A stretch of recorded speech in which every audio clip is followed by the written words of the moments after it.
Hello there. In this video, we'll be trying out harder examples involving the squeeze theorem.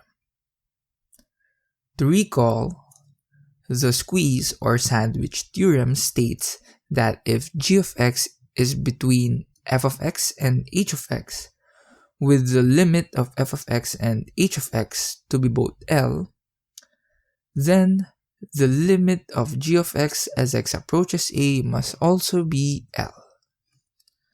So that is the squeeze theorem. And now let's try out some examples, harder examples involving it.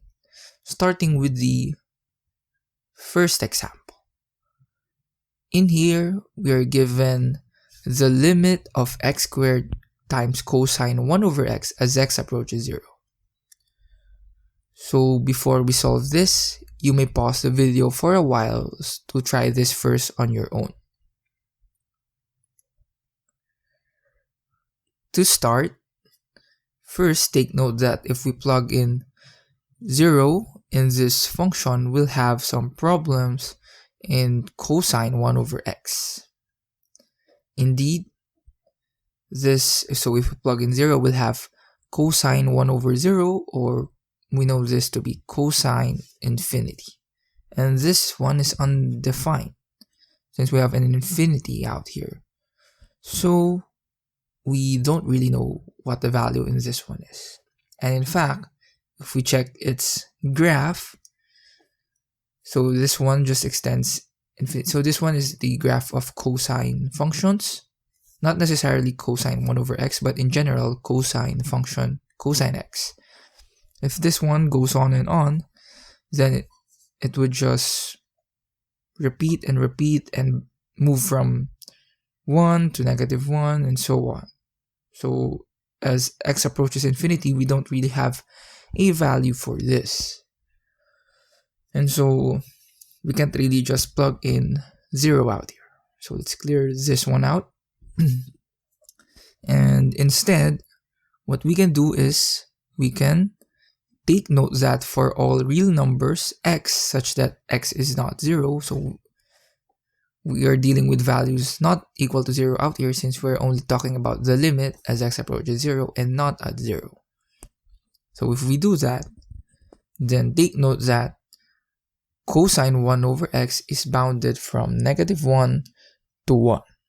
So how did we know this?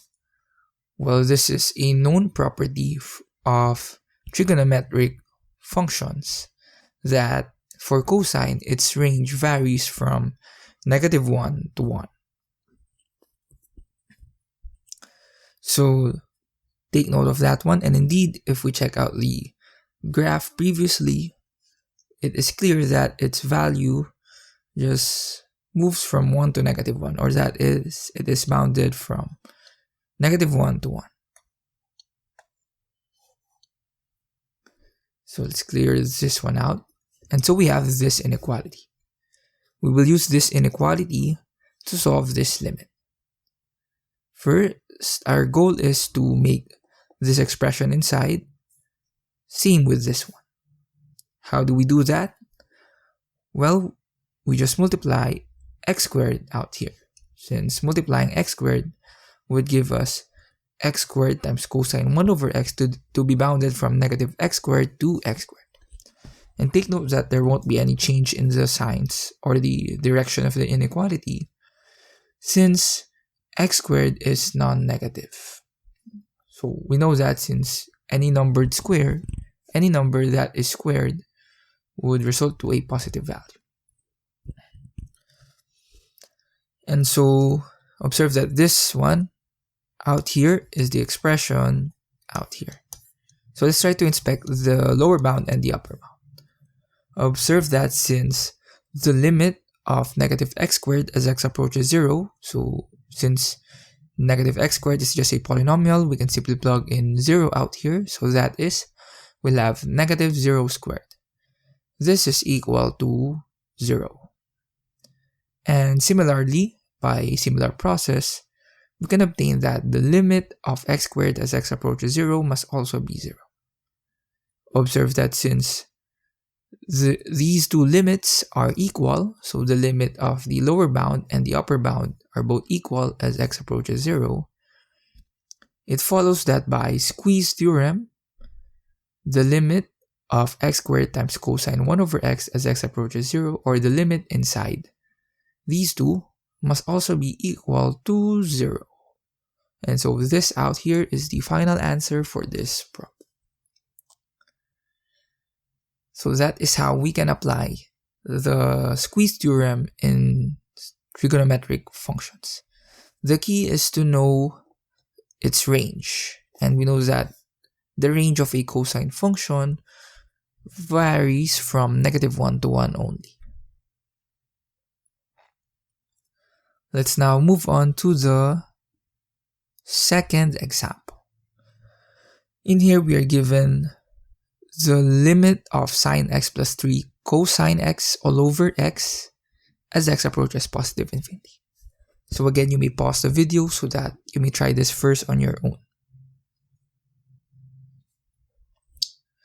To solve this one, observe again that if we plug in infinity out here, we'll have problems with sine x and cosine x. So this one is, the problem here is similar to the example 1, since trigonometric functions are, when x approaches positive infinity, it just moves from 1 to -1 and so on. But we'll use that to our advantage, like in the first example. So using that, take note that sine x is bounded from -1 to 1, and similarly, cosine x is also bounded from -1 to 1. Since we want 3 cosine x out here, we just multiply 3 both sides to obtain 3 cosine x to be from -3 to 3. And so we'll use these two to obtain this one. So to obtain this, we simply add up this two. So we'll have sine x plus 3 cosine x to be from -4 to 4. How do we obtain the bounds? Take note that the lower bound was obtained by adding the lower bound of sine x and 3 cosine x. Similarly, the upper bound 4 was obtained by adding the upper bounds of sine x and cosine x. So as simple as that. So let's clear this one. And so far, we have this already. What's left is to obtain this denominator x. So to do that, we'll simply divide each side of the inequality by x. So we'll have sine x plus 3 cosine x all over x to be from -4 over x to 4 over x. Take note that there is no change in the direction of the inequality since x out here approaches positive infinity. So we know that 1 over x is also positive. And so now we'll use this one to obtain the limit of the original function. So inspecting the lower and the upper bound, we'll have, since the limit as x approaches positive infinity of -4 over x is, so in here we can simply plug in infinity to the given function. So that is, we'll have -4 over infinity. And we know that constant over infinity will result to 0. And similarly, by the same process, we can obtain that the limit of 4 over x as x approaches positive infinity must also be 0. Since these two limits are equal, so the limit for the lower and the upper bound as x approaches positive infinity is equal, it follows that by squeeze theorem, the limit inside, or the limit of sine x plus 3 cosine x all over x as x approaches positive infinity must also be 0. And so this out here is the final answer for this problem. And so again, the key here is knowing the bounds of sine x and cosine x.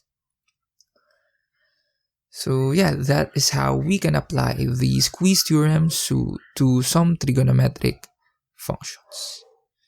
As a challenge, you can try to work on this one.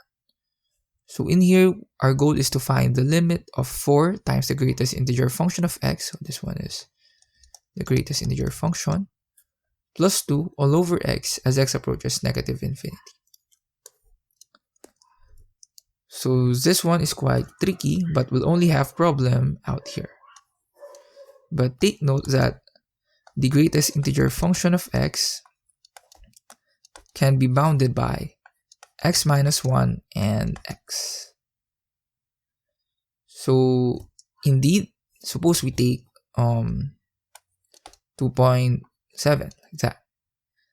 Then we know that its greatest integer function, so in this one, is just 2. And so again, our x out here is 2.7. So we know that x out here is 2.7. Then if we subtract 1 out here, we'll have 1.7. And clearly this, wait, let's emphasize this one. There, this inequality is indeed true. So you will use this one in order to solve this problem. So yeah, I hope you enjoyed and learned a lot from this one. Feel free to comment down below whatever suggestions, recommendations that you have for this video, this playlist, and this channel in general, as well as if you have a solution and answer to this challenge out here. So yeah, that's it, and that's all for this video.